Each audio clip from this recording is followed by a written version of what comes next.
जय भगवान श्री कृष्ण जी। भगवान और आप चैनल के अत्यंत प्रिय श्रद्धालु भक्तों, ऐसा कोई व्यक्ति नहीं है जो सुखी रहना ना चाहता हो। हर कोई चाहता है कि वो सुखी रहे और सुखी बना रहे। सुख उसके जीवन से कभी ना जाए। लेकिन अगर आप वास्तव में सुखी रहना चाहते हैं और सुखी बने रहना चाहते हैं तो आपको क्या करना चाहिए, आज की वीडियो में यही आपको मैं बताने जा रहा हूं।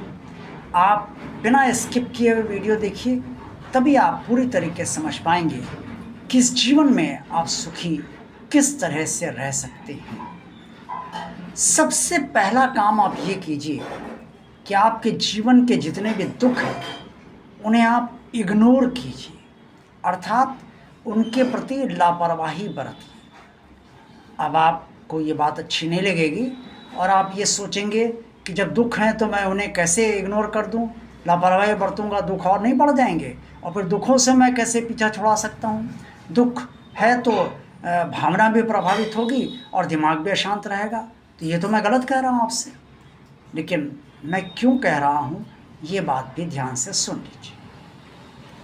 आप दुखों में जितना उलझे रहेंगे उतना ही आपका मस्तिष्क परेशान रहेगा, आपका माना शांत रहेगा और आपकी हिम्मत टूटने लगेगी। ये जीवन चलता कैसे है?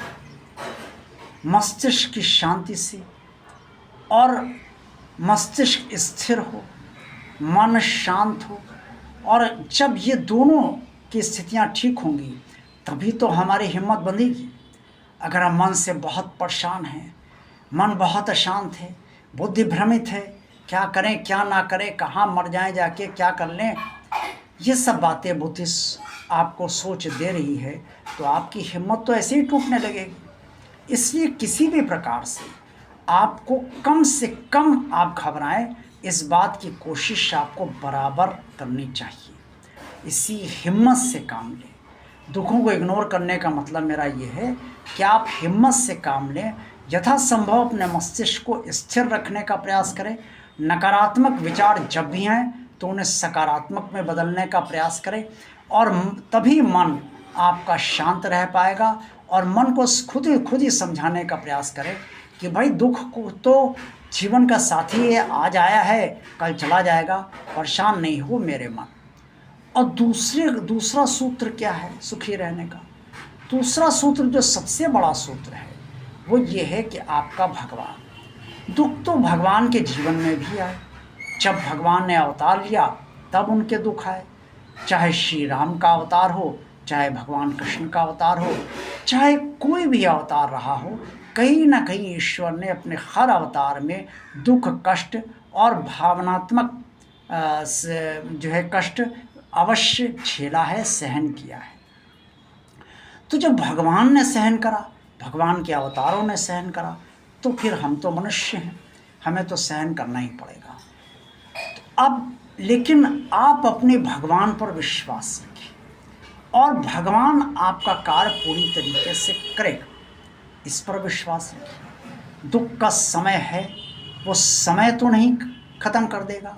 मान लीजिए उदाहरण के लिए आपके पास एक छोटी सी समस्या आई जिसमें आप ये समझते हैं कि 10-15 दिन 20 दिन लग सकते हैं उसके सुलझाने में।